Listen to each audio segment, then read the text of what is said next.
part entre quelqu'un qui lit sur les Kahf sans comprendre le sens et quelqu'un qui le lit avec compréhension et il voit les leçons qu'il y a à tirer. Et on va voir dans un instant, parmi les choses qu'il faut faire pour se protéger de Dajjal, la lecture de Kahf, mais d'une certaine façon. Pas le lire rapidement en 20 minutes chrono le jour de vendredi et puis on s'arrête à là. L'objectif ne sera jamais atteint. La récompense y sera.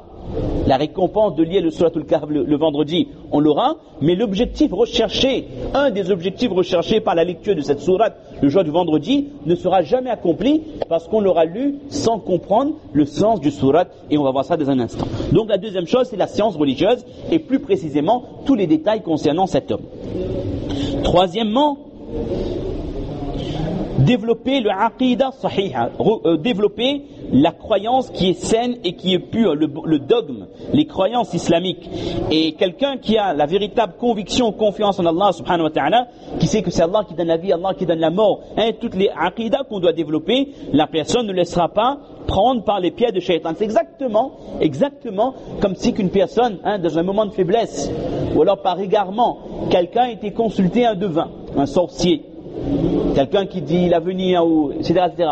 Et puis il y a des gens qui disent que j'ai été voir telle personne, je suis arrivé, il m'a dit parle pas, je sais comment tu t'appelles, je sais pourquoi tu es venu, je sais c'est quoi ton problème, je sais qu'est-ce que tu veux. La personne dit mais ça c'est un grand bouzouk ça, c'est quelqu'un d'extraordinaire, je suis allé le voir, je n'ai rien dit, avant que j'ouvre la bouche il était capable de me dire tout ce qu'il y avait dans mon cœur. Et la personne qui n'a pas la science religieuse, qui ne connaît pas, qui n'a pas une croyance pure, qui ne connaît pas que ce genre de personne travaille avec des shayatines, qui leur donne les informations qui sortent du ciel, des informations qu'ils volent, et que les anges les chassent du ciel volontairement, et Allah Ta'ala les accorde cette possibilité pour réprouver les gens, et qu'après il vous donne des informations précises, vous posez une question précise et il vous donne une information précise. Cette science, en guillemets, que la personne qui est en face de vous, elle vous a montré, c'est pas que la personne a un iman tellement fort qu'il peut connaître de votre cœur. De toute façon, personne ne connaît ce qu'il y a de le cœur d'un être humain. Et là, il faut bien réaliser ça.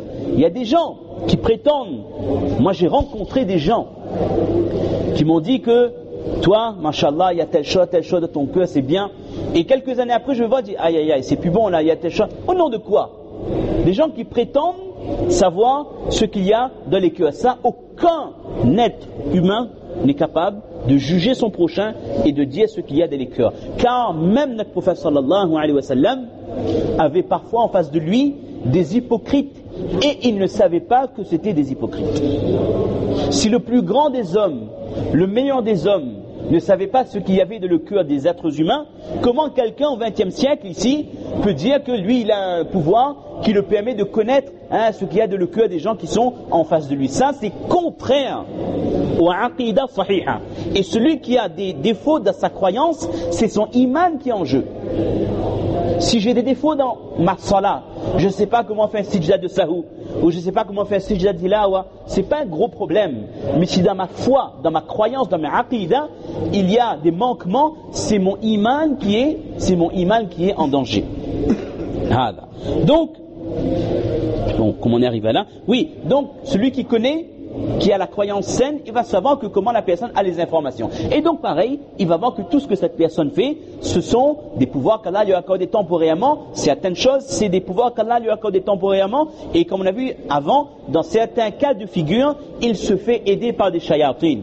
Principalement quand il s'agit de ressusciter des personnes qui sont mortes, il est aidé par les shayatines qui donnent l'impression à la personne en face de voir son papa, sa maman qui est ressuscité, qui est vivant, et qui lui dit: oh mon fils, si tu m'aimes vraiment, crois en cette personne, c'est lui ton Dieu.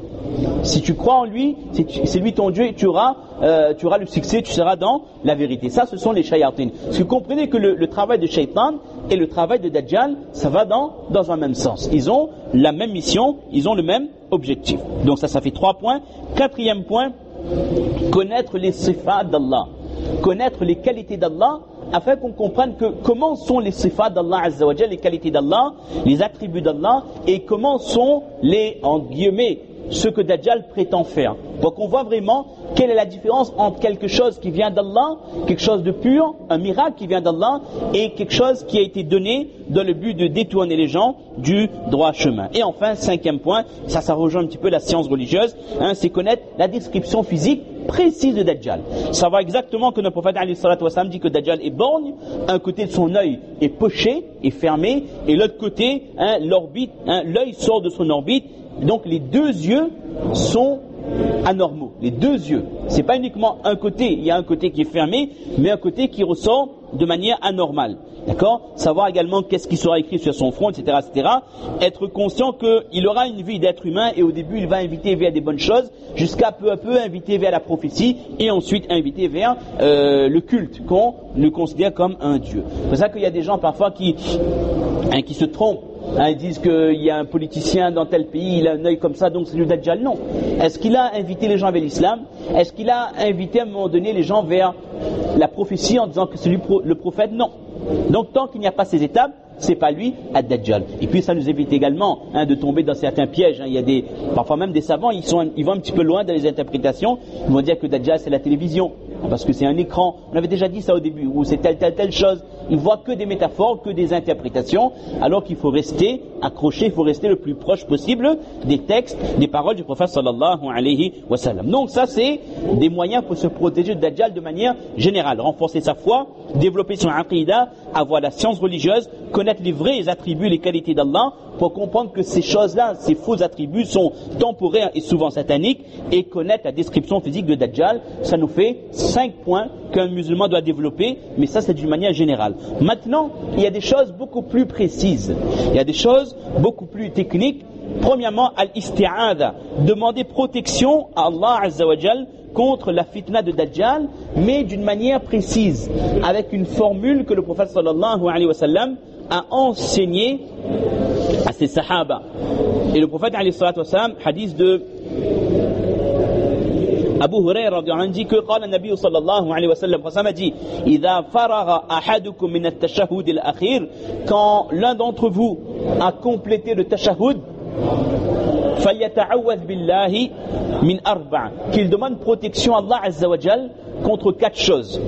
من عذاب جهنم, contre le châtiment de l'enfer, ومن عذاب القبر, contre le châtiment de la tombe, ومن فتنة المحيا والممات, toutes les sources de troubles, de turpitude, les fitna de mahya wal mamat, et ومن شر المسيح الدجال, contre le mal de l'antéchrist, contre le mal de Ad-Dajjal. Et à un tel point, le prophète sallallahu alayhi wa sallam donnait de l'importance à cette formule. Ça on le lit précisément après les 2 douroud. En général, nous, on lit Allahumma inni zalamtu nafsi. Mais le dua, ça fait partie des doigts masnoun.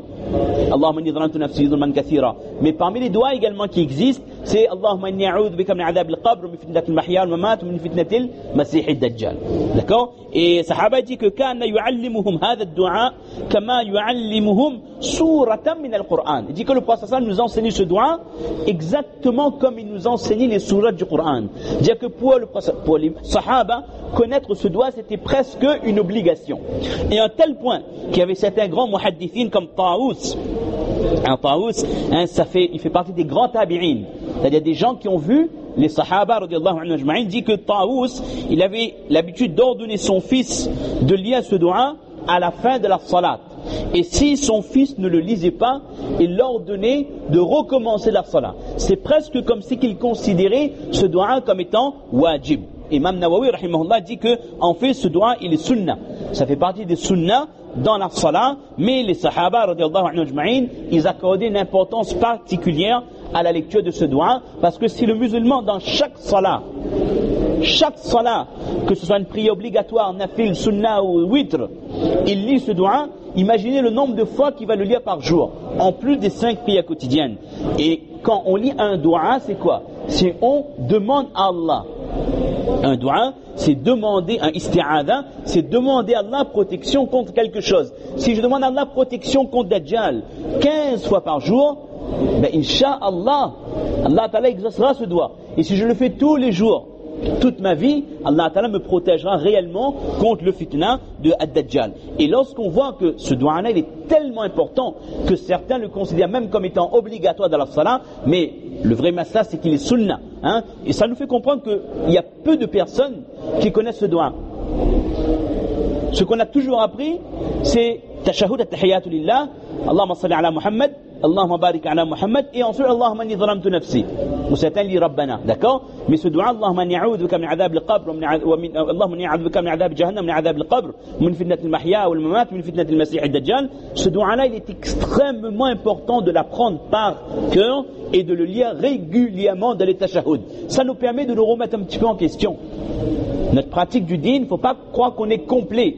Il y a tellement de formules à développer dans la salat. Il y a des choses qui sont obligatoires, il y a des choses qui sont sunnah, mais il y a beaucoup de sunnah différents dans la salat.